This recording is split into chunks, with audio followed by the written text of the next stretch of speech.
Ang kalikasan ay isang mahalagang yaman na nagbibigay sa atin ng buhay at kabuhayan.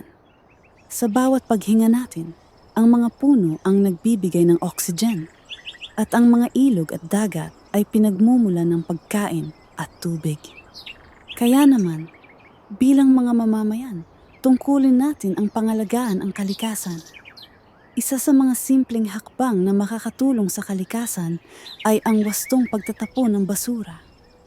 Ang mga basurang itinapon sa tamang lugar tulad ng mga garbage bins o mga recycling centers ay hindi lang nagiging sanhi ng polusyon, kundi pati na rin ng pagkasira ng mga natural na tirahan ng mga hayop. Kapag ang mga basura ay hindi napapamahalaan ng maayos, napupunta sila sa mga ilog at dagat.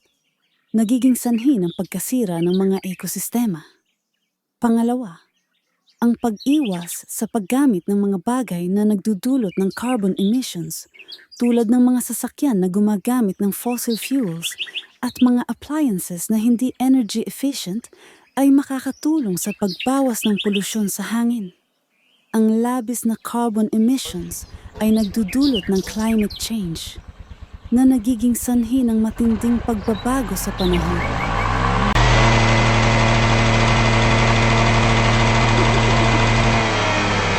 Bawasan din ang carbon emissions sa pamamagitan ng paglakad, pagbibisikleta o paggamit ng pampasaherong sasakyan.